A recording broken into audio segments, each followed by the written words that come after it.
Everyone. Thank you so much for joining us on this sunny, I think it's sunny, yes, sun is coming out, sunny Tuesday. I think everyone on this call is familiar with World Trade Center Seattle, but in case you're not, we are owned by the Port of Seattle, managed by Columbia Hospitality, and it is our mission to bring leaders together.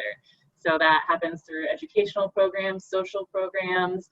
Normally this time of year, we would be welcoming Fleet Week on the waterfront, and Navy League would be here right behind me in the Holland America Line room. So while we're disappointed that that can't happen, we are very grateful for this opportunity. Thank you, Navy League, for allowing us to partner with you on this program. Thank you to our Admirals, Admiral Vogt and Admiral Barnett, for being with us today. We will hear from the Admirals in just a few minutes, but first let's turn it over to Steve Keith, the President of Seattle Navy League and co-host of today's event. Steve? Yeah, good morning, everyone, to Ask the Admirals. This is a new event for our virtual Fleet Week 2020, co-sponsored by Navy League Seattle and the World Trade Center Seattle. We're really excited that both of the Admirals are able to join us today, and we think that this is a great format for the virtual Fleet Week. The session today will be, of course, live with all of you online, and is being recorded, and then it will be posted in our social media on Thursday. We'd also like to thank the sponsors for Seattle Navy League, who have made this the whole week possible, and you'll see their names there on the screen. Today we're honored to have the regional commanders for the Coast Guard and the Navy join us to respond directly to the questions that you have submitted. Let me briefly introduce the two admirals and invite them to give some opening remarks. Admiral Jack Vogt is the commander of Coast Guard District 13, encompassing Washington, Oregon, Idaho, and Montana. He is a 1987 graduate of the U.S. Coast Guard Academy, earned his wings as a naval aviator in 1990, and has flown the HH-65 and HH-60 helicopters, as well as the HC-130 aircraft. Along the way, he's earned master's degrees from Purdue and the National Defense University. Admiral Vogt assumed command of the 13th District in time for Seafair last year. Admiral Vogt, if you have a few opening remarks. Super. Well, good morning, Steve, and thanks for the kind introduction. And certainly thanks to Seattle Navy League and the World Trade Center here in Seattle for hosting this great event, and just really privileged to be a part of it. On behalf on the 3,000 women and men serving here in the Pacific Northwest, thank you for letting us be a part of this virtual celebration of our sea services. Your Coast Guard is very active. Numerous search and rescue cases, law enforcement cases. Our role as environmental stewards in response to issues of environmental concern, oil spills, hazmat spills. The Coast Guard is busy and continuing our operations. I thought I'd share one thing that really signifies what the sea service is all about here in the Pacific Northwest. Behind my shoulder is a picture of Douglas Monroe, Signalman First Class, Coast Guard Medal of Honor winner, and a son of Washington, born in Cle Elum and now buried in Cle Elum. And Douglas Monroe was sent to reposition Marines at Guadalcanal who were under heavy fire to another location during that firefight and that battle, a significant battle in World War II, as you know. But Douglas Monroe left a U.S. Navy ship on a Coast Guard manned Higgins boat to support our United States Marines. The Sea Service is embodied in what Douglas Monroe did, and certainly a hero of the United States Coast Guard, a hero of our services. So again, Navy League, World Trade Center, a real pleasure to be here with BD, and look forward to the questions today. Thank you. Thank you, sir. Also joining us is Admiral Stephen Barnett, Commander of Navy Region Northwest, supporting the Navy's third largest fleet concentration area here in Puget Sound, as well as Navy activities from Iowa to Alaska. He earned his bachelor's degree at Tennessee State and an MBA at Troy State, and was commissioned via Aviation Officer Candidate School in 1991. Operationally, he flew the P-3 long-range aircraft and been stationed here at Whidbey Island. Admiral Barnett assumed command of Navy Region Northwest in March of this year. Welcome, Admiral Barnett. Well, thank you. Thank you for the great introduction. It's great to be on board here, talking to all the friends of the Sea Services. And thank you too, Jack. It's good to see you again, my friend. Just glad to be here. My wife, Naeem, and I were ecstatic when we found out we were coming back here to the area. This is where I did my first tour back in Whidbey Island. So we're glad to be back here. I've had a lot of friends. My first tour here, a lot of my friends and family came out and they were really excited about me coming back out here, not necessarily to see me, but to see the Pacific Northwest. Unfortunately, they haven't been able to make it yet, but I believe once the situation warrants, you're gonna see a lot more of my friends and family out here visiting. So that said, I'm really appreciative and blessed to be here in front of you today, and looking forward to your questions. And thanks a lot. Oh, thank you, sir. So before we get to the questions and answers, we have a video that highlights Navy activities here in the Pacific Northwest as kind of a scene setter. And I'll let Jeff put that up for us, and then we'll turn over to Emily for the question and answer.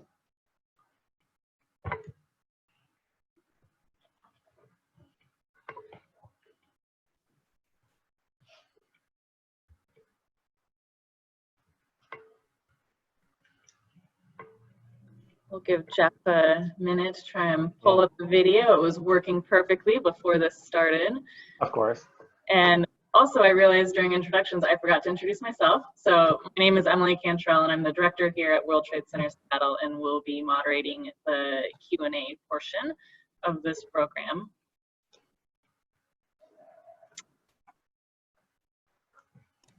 And we're ready to roll video.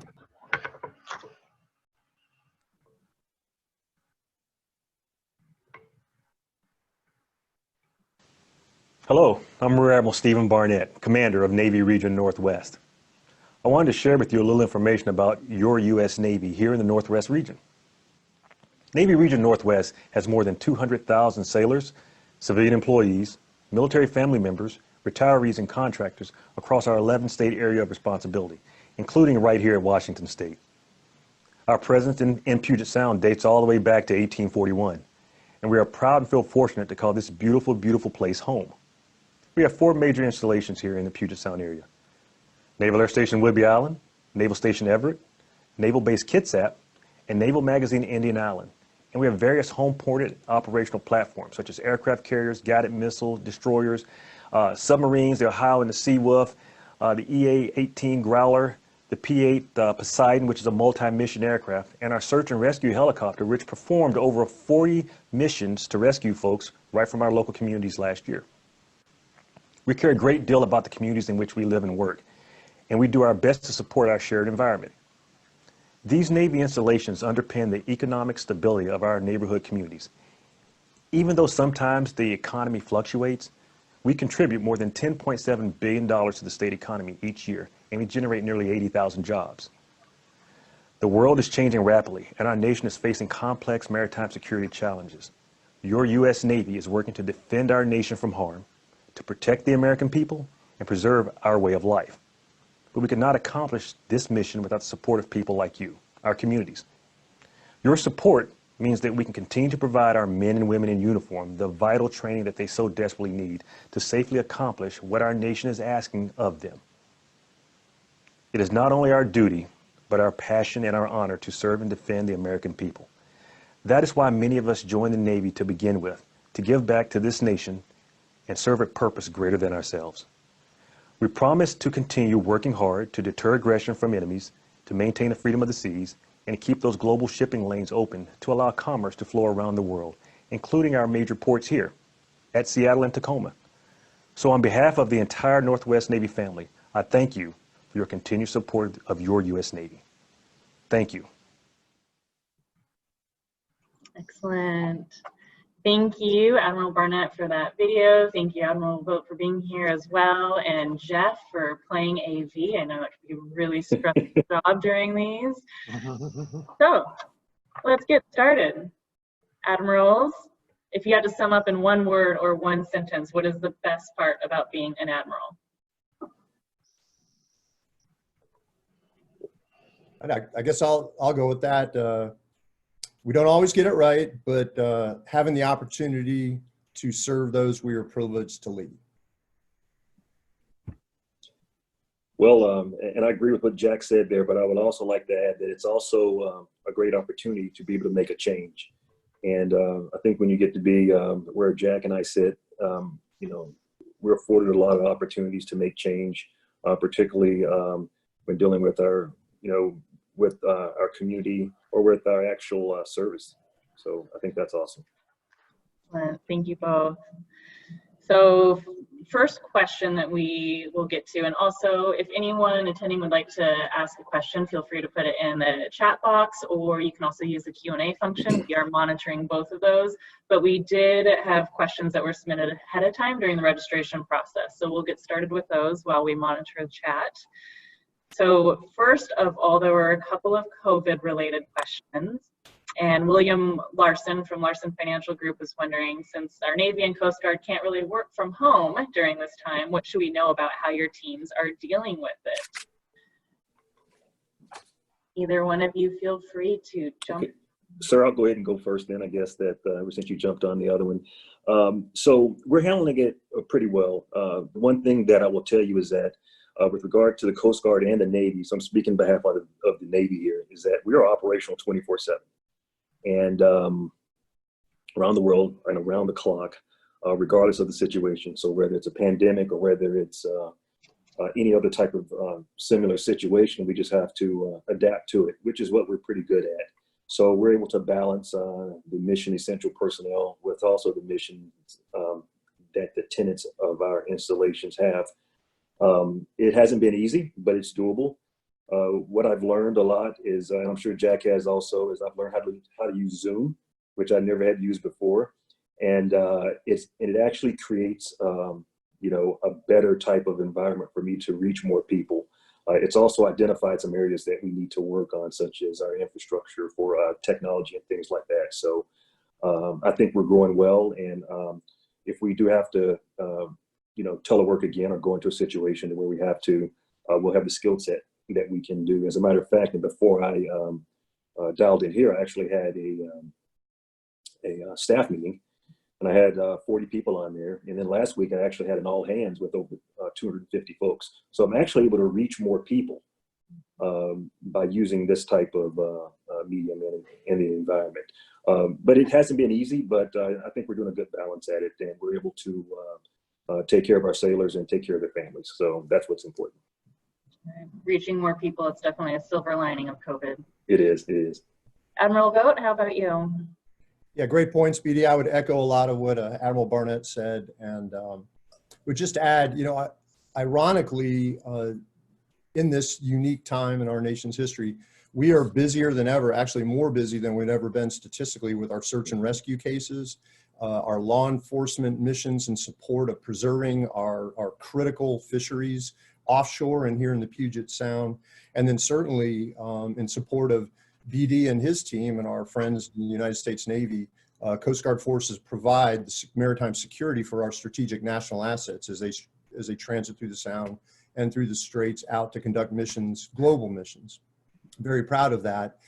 And many of the comments that BD made with regard to enhancing our capability and capacity with virtual connectivity has been critical to us getting our job done, staying connected to our workforce and our personnel. But many of our missions, we have direct interaction with the public we serve. You can imagine doing a boarding on a fishing vessel, a search and rescue case.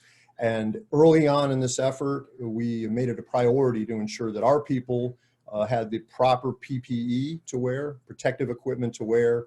Hygiene was stressed throughout, and as much as possible in conducting our ops, maintaining social distancing to ensure their safety as well as the safety of the people we serve. And thus far, we've been pretty successful in keeping our people healthy and well as ensuring their readiness to conduct our critical missions. Thank you.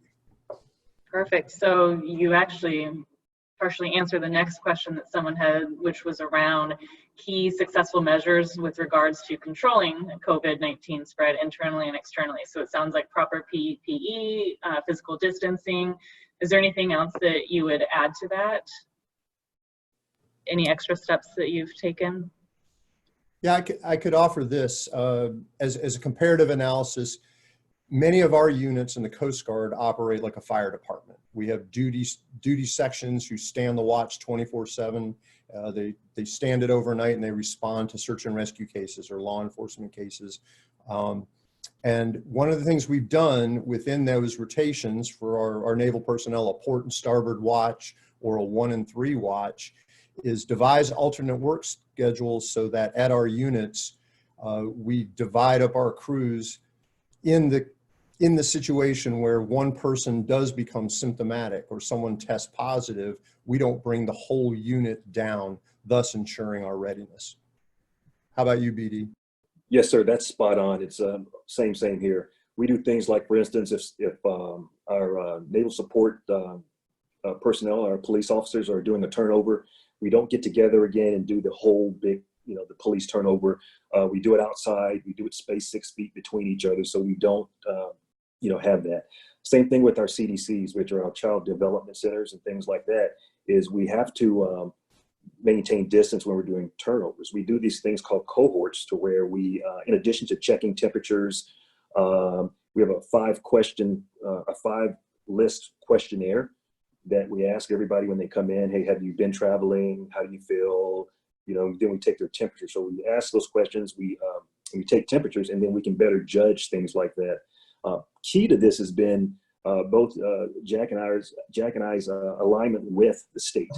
Matter of fact, about 2 weeks ago, I got off a phone call with the governor and also with our joint partner down in the Army side, Lieutenant General George, to kind of see where they are, where are they aligning? How are they doing?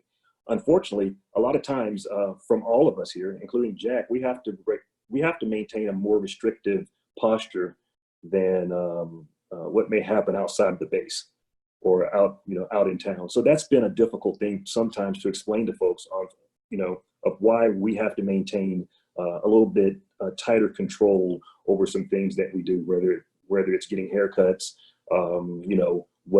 things like that. One thing I will tell you is that one challenge that we had was, how do we feed our sailors? How do you do that? Well, we developed a process to where we have box lunches, and it's not the old school box lunches that I'm sure Jack and I remember. It's actually a nice, warm, hot meal. So we had to develop that. How do you do that? What do you do with your salad bar? Just all different kind of things that we never really thought of. And then for those sailors, or those Marines, or our Coast Guard brothers and sisters that are on our bases, what if they do get sick? How do we take care of them? So our sailors stood up, and we have some folks that actually go door to door from a safe distance. That we take down orders if they need anything from the exchange or the commissary. So we make runs like that, things like that have really made me feel good, and how we're meeting this head on.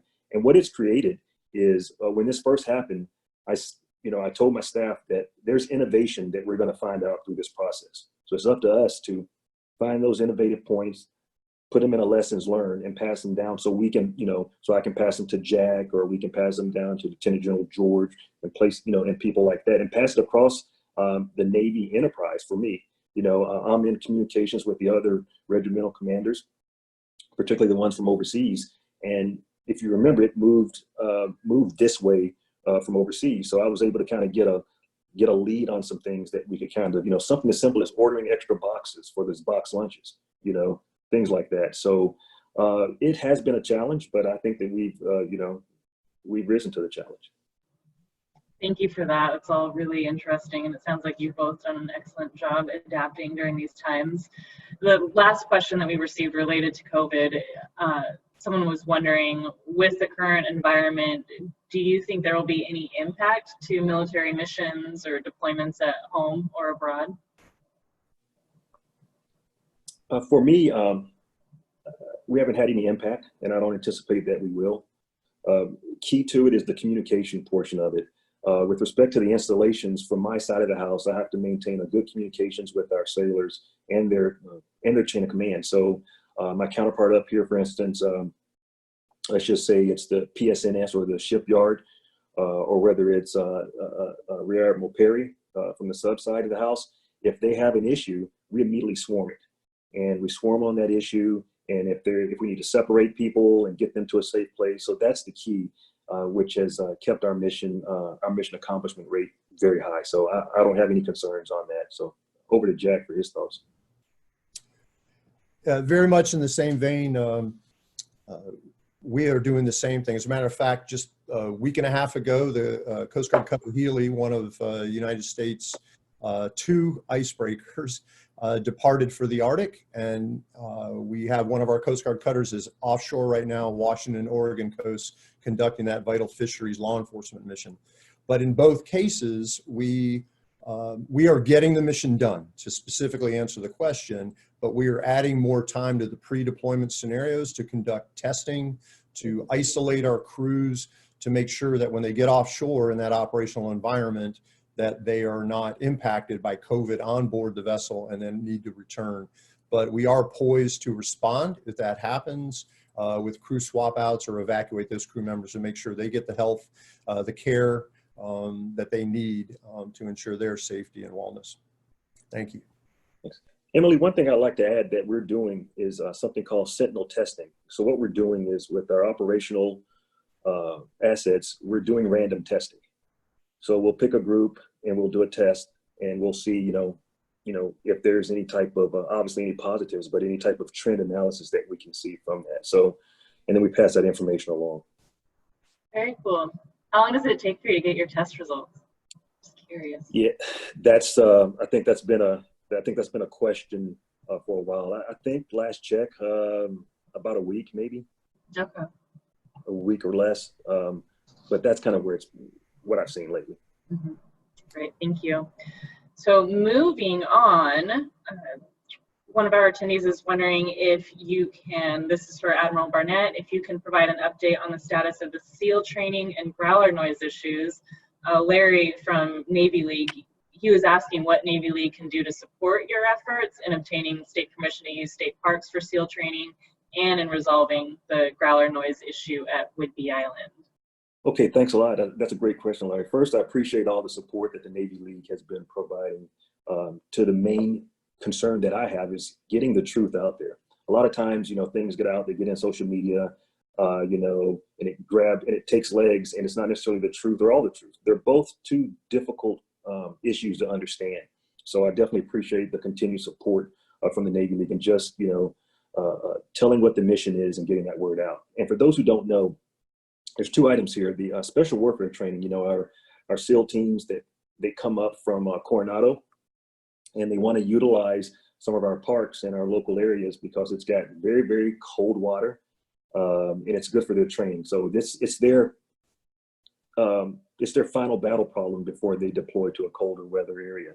So they need what we have here, which is the water, the shoreline, and the different environments that they can get to. We typically have been utilizing state parks. We've been doing that for 30 years, haven't had an issue. And part of it is the key is to be covert. There's the belief out there that, let's just say we're out there, a family's out there and they are at a state park and they're camping out and they're cooking s'mores. There's a belief that the SEALs are going to overtake them and run right by them. And that's not the intent of the training. The intent is to remain covert. It's very, very low impact. As a matter of fact, in December of last year, we did an environmental assessment and it was a finding of no significant impact. So we're pretty clear with that.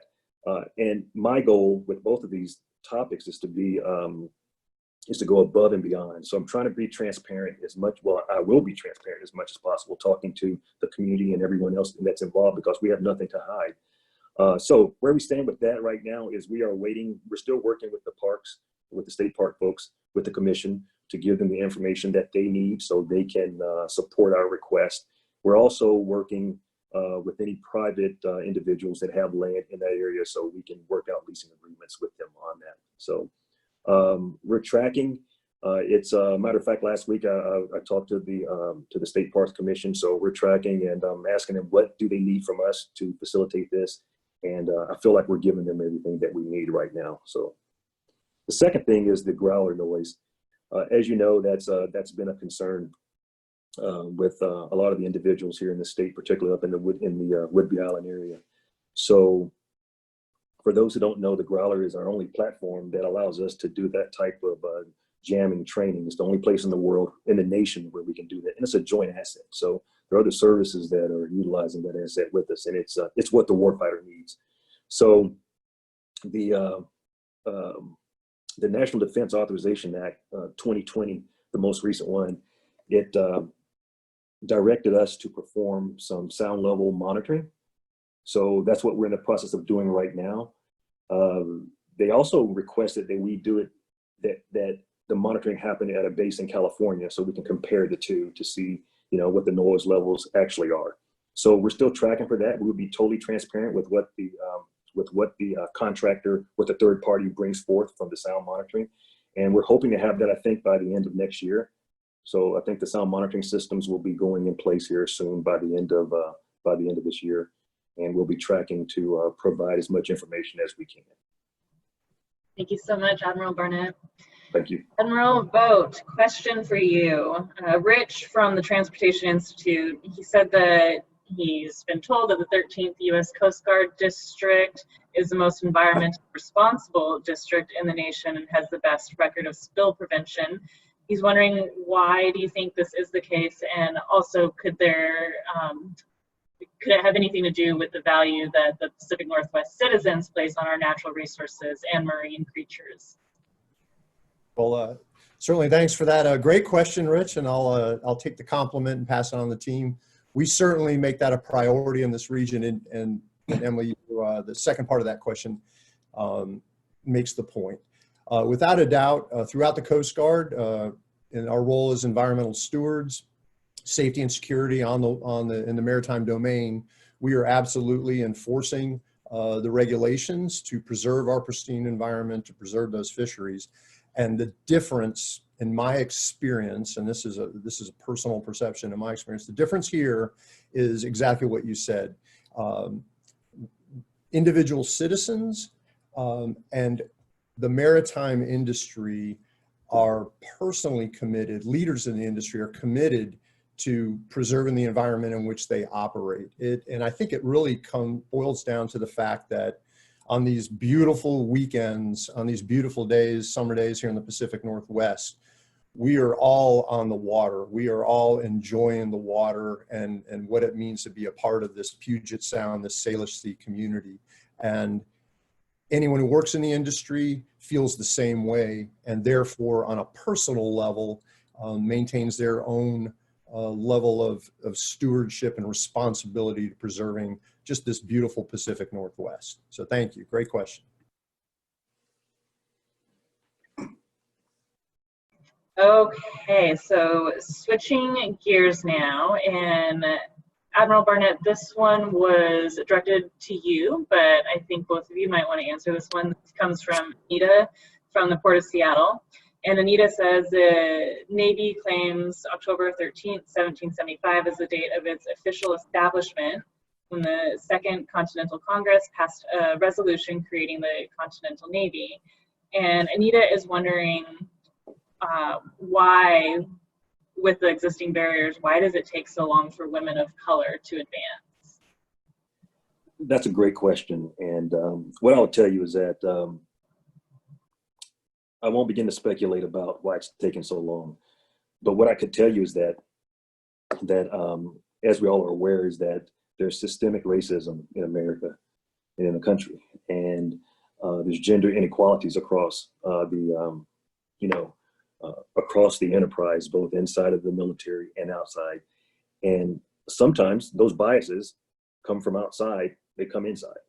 So I'm fully aware that they are there here within our organizations. So in my opinion, I think the first thing that we need to do is to have these conversations.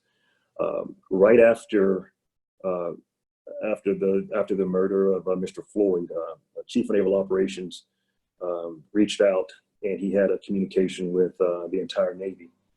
And what I did immediately after that was I started having conversations with my sailors and my civilians. I sent an email out to just request just that. It's a time to sit down and talk and listen, and to put everything to the side, put all your biases and just listen.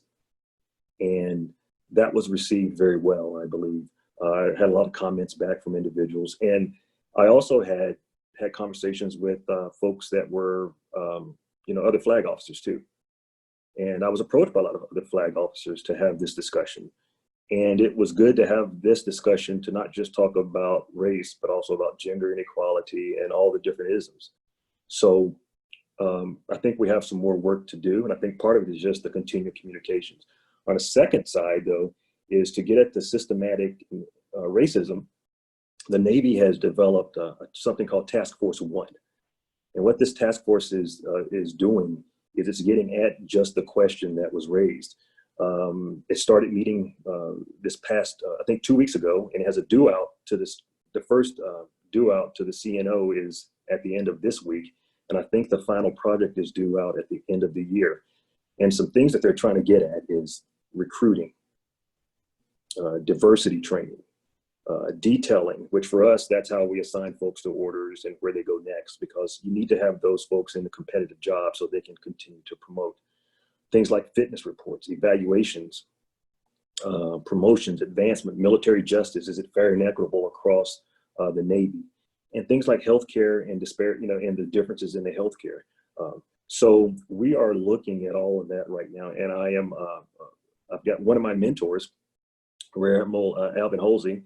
He is the two-star that's heading this out, along with some very other sharp civilians. And it's got, they had their first sit-down talk with sailors and civilians in Norfolk most recently. So we see there's a problem, and I'm looking forward to being part of that solution and to have these conversations. Love that. Thank you. Thank Admiral Vogt, do you have anything you want to add to this question? Yeah, please, and thank you. And certainly would echo everything that BD said. And I think transparency is a huge part of this. And as our nation is confronting racial and social justice issues and leading to unrest, but also leading to a dialogue that is more honest and straightforward than we've seen arguably at any time in our nation's history.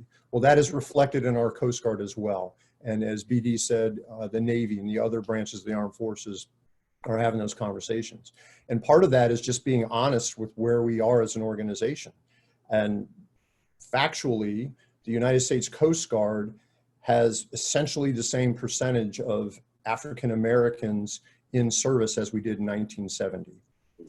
We've worked at recruiting a more diverse workforce, but we haven't done a good job of retaining that workforce.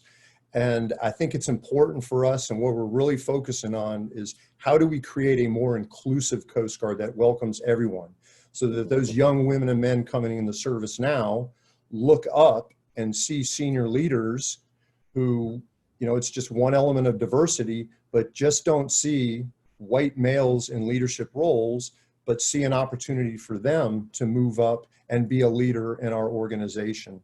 Some of the greatest dialogue, some of the greatest conversations and greatest suggestions on how our Coast Guard improve are coming out of our local field level, unit level leadership, diversity, and advisory committees, providing really good practical and applicable ideas to help our Coast Guard improve. And then along the same lines as the task force that BD mentioned, the Coast Guard literally yesterday formally released what's been in play for quite a while, but our diversity, inclusion, and action plan. But part of that release yesterday was every senior leader in the Coast Guard, senior executive, senior flag officer, we had a full morning of training and honest dialogue on how we, by example, can lead our Coast Guard to lead this branch of the armed service to be more diverse through inclusion. So I'll close there. Thank you. Great question. Thank you both for your answers. And our country, systemic racism, this is a 400-year-old issue. And the fact that these conversations are taking place now, I know for me, it gives me hope. Then it sounds like a lot of organizations are not just wanting to check the box anymore. They actually want to take meaningful action. So Thank you for everything that you both are doing. Thank you. So kind of along those same lines, we have a couple of questions that are relatively similar, so I'm going to try and combine them. But Consuelo from the Port of Seattle, she had talked about, Admiral Vogt, as you just talked about, the Silver Tsunami, mostly white males who are holding these positions. The Port of Seattle is focusing on developing maritime career pathways. but both of these questions, people are wondering, what can they do to help with the worker shortage and increase the diversity and access to maritime careers? More specifically, what advice would you offer to encourage high school seniors or newly minted college graduates who are seeking opportunities and employment? I'll let whoever wants to take this on first. Sir, I guess I'll go ahead and take this now, ever since you finished the last one. Yes, that's a very good, one of my tenets when I came here from DC was I definitely wanted to plug into the STEM process and those organizations that are supporting the STEM, which, as we know, science, technology, engineering, and math. Back in a previous life, I was an engineer. I chose to join the Navy after college, but I still consider myself an engineer.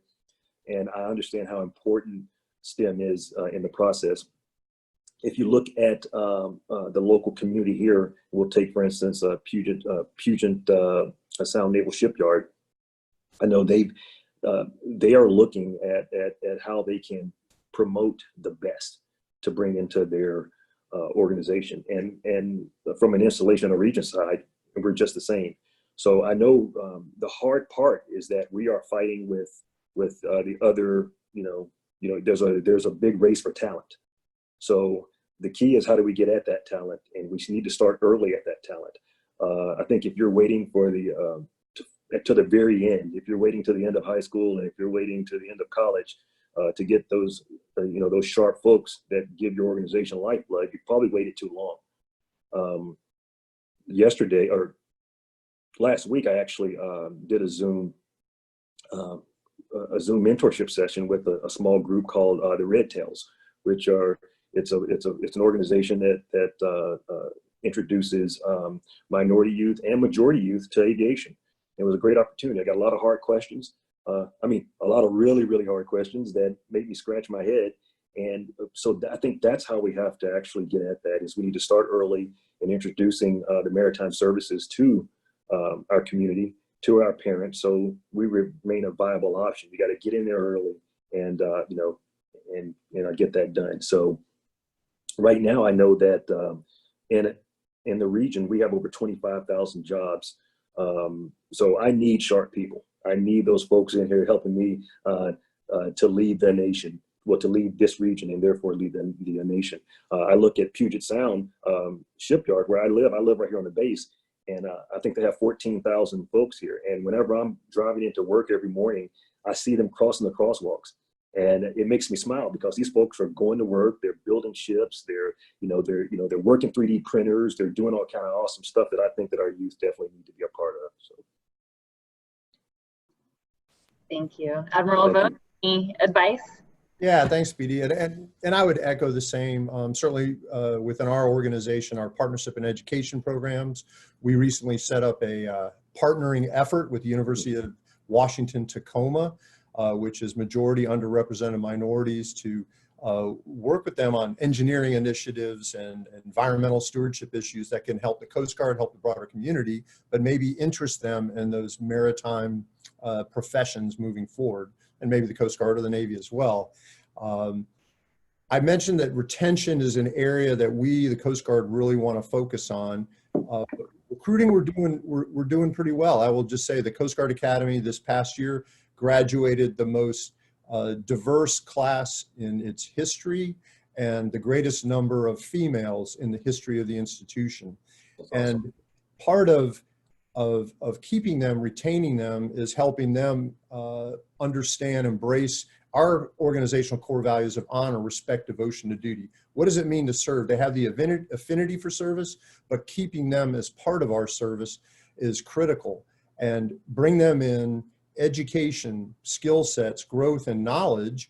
And then there is some good in some of those wonderful young women and men that we bring into the service that maybe they don't serve a full career. Right. Both organizations are looking at different options as far as, when people retire and get out. So I would offer for the maritime community here in the Puget Sound area, connecting with the Navy, connecting with the Marines, connecting with the Coast Guard, right, on who is departing the service, how do I bring those well-trained professionals Right. who have an aptitude for service and have lived by values of honor, respect, devotion to duty. Thank you. Great. And going back to, you mentioned partnership with University of Washington Tacoma. Laura was asking specifically, has there been any progress to get the Seattle public schools to allow military recruiting or junior ROTC programs in the high schools? Do either of you have an answer for that? I know, and that's one area where I usually engage is with the NJ ROTC. I do know that we have that here in the Kitsap area. And I've been meaning to get there, obviously with COVID and things in the school not being around, not being able to engage. They were definitely on my list of folks to visit. I do know across the enterprise, across the Navy, I do know there's always as with everything, there's always a fight for funding to keep those organizations up and going. So I think that the way that we can keep that Navy presence there is by we need to focus on the few that we have. And then we also need to use our sailors from the Navy side in the volunteering type of programs, to going to the schools, to doing things. And that's one thing at a previous command when I was the command officer down in California of one of the naval air stations. That was what really energized our sailors, was getting out, being part of the community, going to the high schools, going to the junior high schools, not as a recruiting tool, but just more of as a, hey, you get to see the uniform and you get to ask questions, and then the parents get comfortable with it. So, you don't want, I know how I would feel if someone showed up at the last minute knocking on my door wanting to recruit my child or, something like that. So, and I'm a firm believer, once somebody gets out, I check in every person, civilian or military, that comes into my headquarters, and also check them out. And the reason I really want to check them out is because I tell them, when you leave, you're still a sailor. So I need your help. PSNS needs your help. We need, and I still expect them to mentor. I told my folks, particularly when all the things started going down here in the country, to make sure you mentor one person that looks like you and one person that doesn't look like you. And I think that helps. That will help get the process going. But yes, it's all about the partnerships. I do know that PSNS partners with Olympic College here. So there are opportunities, and I can make sure that I get back with you to let you kind of know what the partnerships and where we're linked. So that way we can throw those to you, and you can, you guys can be a part as you see fit.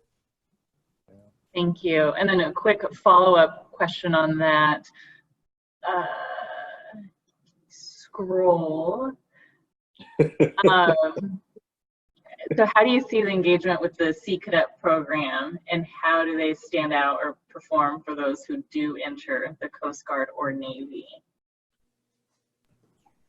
If I may, I'll add this one. I was going to mention some of our partnerships, and one of the programs that we're incredibly proud of in working with the Navy League is our partnership on the Sea Cadet program. We also, of course, with JROTC programs in the area. And our waterfront base in downtown Seattle hosts the Sea Cadets for their periodic training. I will say, and the question focused on, where are we with engagement with the public school system and how is that evolving? Clearly, the current corona crisis has changed that dynamic. And I would say, not due to any specific organization, literally due to the situation in which we all live now, is that some of that momentum has probably been lost because we're losing that face-to-face, that critical face-to-face interaction, embracing virtual opportunities, and we plan on continuing that. One thing I'll add, as far as the dialogue, creating new ways to interest young women and men in the sea service or careers in the maritime community. And one of the things we're really looking at is getting our recruiters out of the strip malls and getting our recruiters to serve on our bases or potentially serve in the vicinity of those junior college programs, community college programs, closer to the populations and more involved, more engaged, along with our active duty members in reaching out to young women and men when they're in middle school, when they're in high school early on, because as BD said, it's too late if you walk in the door when they're a senior in high school. they feel like, and rightfully so, it's an afterthought to try to bring me into the Coast Guard or the Navy or the Marines. And so some changes being looked at. So thank you. So Seafair is typically, it's such a great recruiting tool that a lot of us can take for granted. Do you have a message for anyone watching who's an avid Seafair fan and looks forward to Fleet Week and, you know, the Blue Angels? Any message for them in particular? Well, I'd say, I mean, BD's a good looking man, but neither of us are looking as good as a Blue Angel. So I just feel bad that we're not having those meaningful connections with the Torchlight Parade and everything else that goes with Seafair and Fleet Week. But a real credit to everyone involved, you, Emily, and the World Trade Center folks, on doing our best in this virtual environment to keep the momentum going on sharing the value of our sea services. And I agree with that. I don't agree that I'm good looking, but Jack, we got to get you in a flight suit. You got to bring your bag and come over here and hang out with us sometime.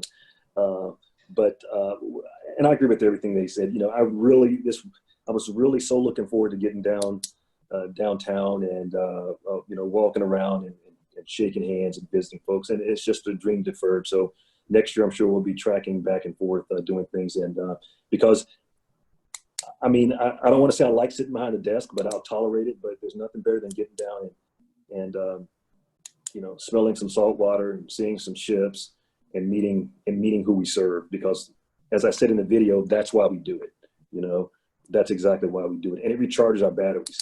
Batteries don't recharge by sitting in an office. Batteries recharge by getting out and seeing the sailors, you know, and hearing what's going on and talking to them. So that's what I'm really looking forward to. And for those folks that are looking for opportunities, Jack and I just reach out to our staffs and we can make sure that we get them in the respective service. I'm not going to argue with Jack over who's going to get what. We'll just take it, you know, you get one, I get one, and we'll go back and forth like that. But definitely looking forward to continue our relationship and working with you. Okay. We have a few more questions before we turn things back over to Steve. One question is, how can volunteer organizations best engage with active duty military members and retirees in leadership opportunities and direct service opportunities? Okay, sir, you want me to take that one? I'll start with that. The first thing I would say is that key to the end, we are in the community, and that's what I tell a lot of folks. We're part of the community. We just, you know, our sailors live primarily in the community. So, and we're neighbors. And I think the best thing that neighbors do is neighbors ask when they need help or when they think you can do, or when something can be done.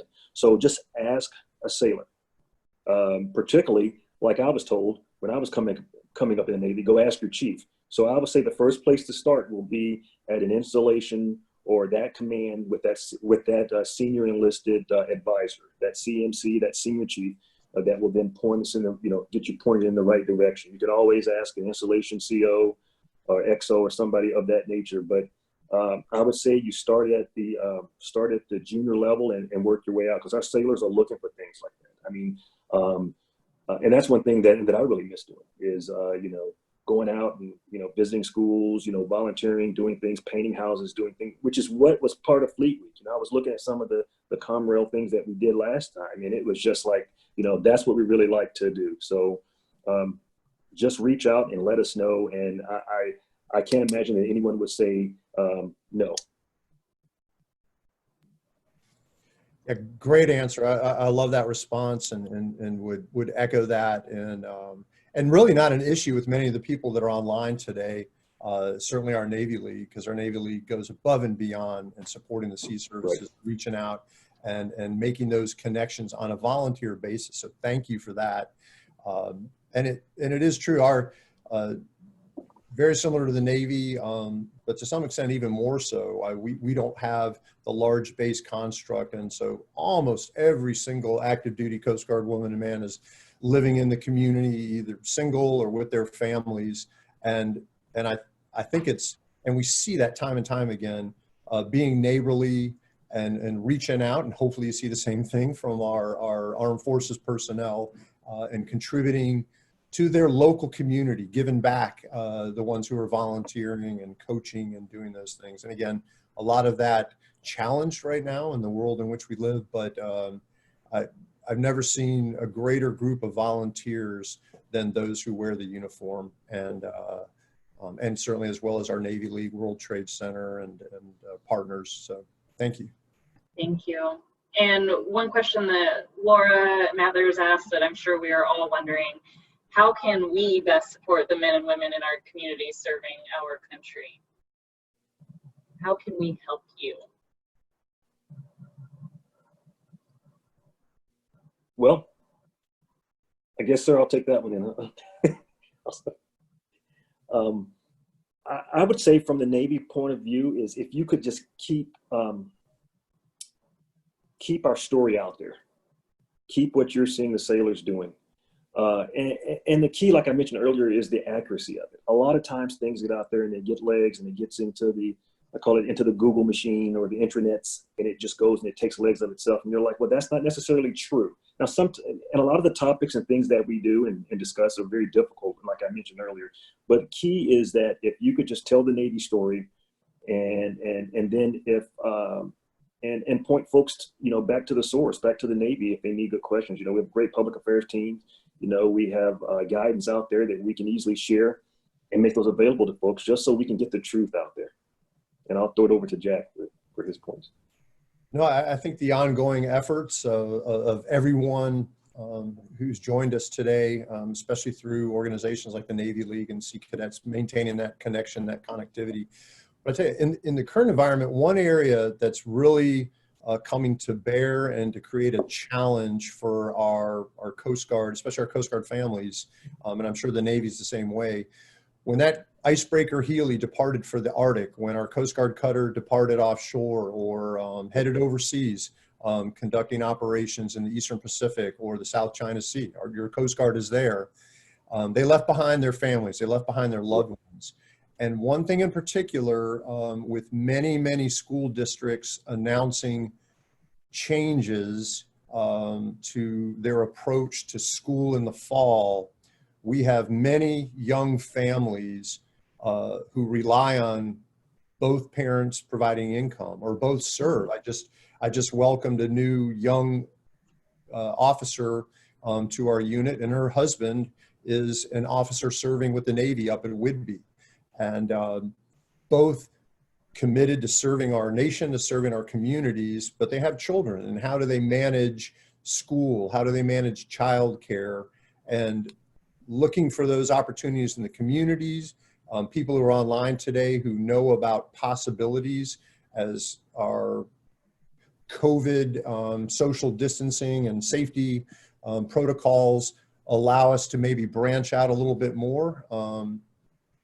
That is the most recent challenge facing our Coast Guard women and men, and we're working together. I got to say, our chiefs, BD talked earlier about Ask the Chief. Our chiefs are taking that one head on and really working hard for our people, and they're the right people to make that happen. So thank you.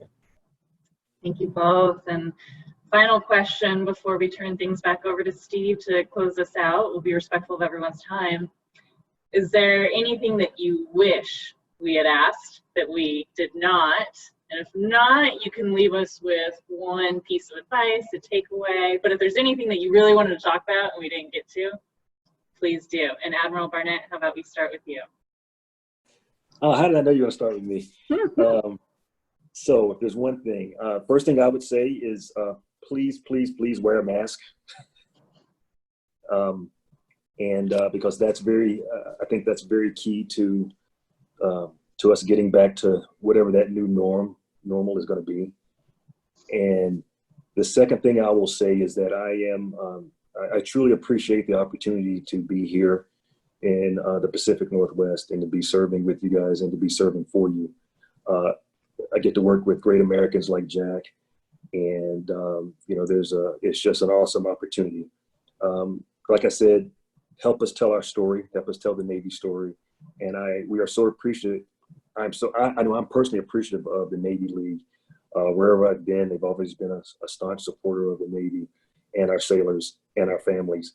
And for every one person that gets underway, there's probably someone had told me it's a 1-to-7 ratio of folks back back home that support them as they get out. And I think the number is even a higher number than 7. But just keep doing what you're doing. Thank you for the opportunity.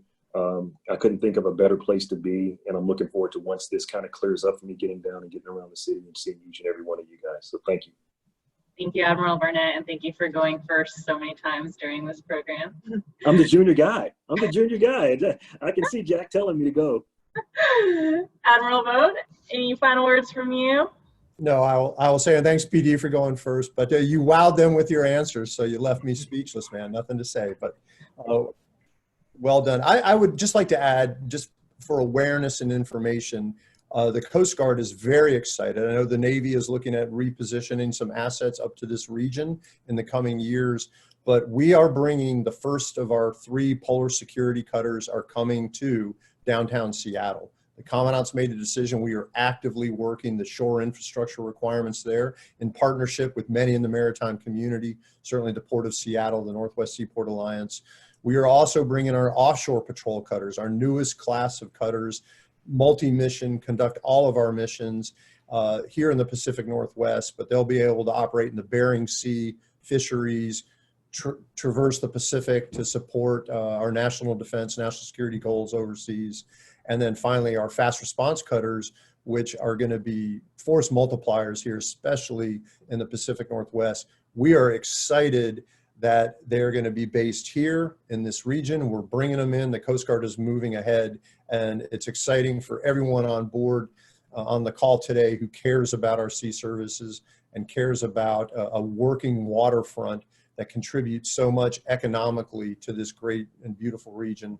And then I'll just close by saying, hey, thanks to the Navy League, thanks to the World Trade Center. Just a real pleasure to be with you today, and look forward to any follow-up. And just thanks so much. Great. Thank you both, Admiral Vogt, Admiral Barnett. You were great. Steve, you want to close us out? Yes, thank you, Emily. Thank you to you and the World Trade Center for co-hosting this new event for us, making part of Virtual Fleet Week. Thank you, Admirals and audience, for joining us today in Ask the Admirals. Recording of today's webinar will be posted on Thursday at the Navy League Seattle Facebook, Instagram, and LinkedIn pages with the hashtag Fleet Week Seattle. And that's the key to finding all things Virtual Fleet Week, is the hashtag Fleet Week Seattle. Thank you all for joining us today, and enjoy the rest of Virtual Fleet Week 2020. Thank you. Bye, everyone.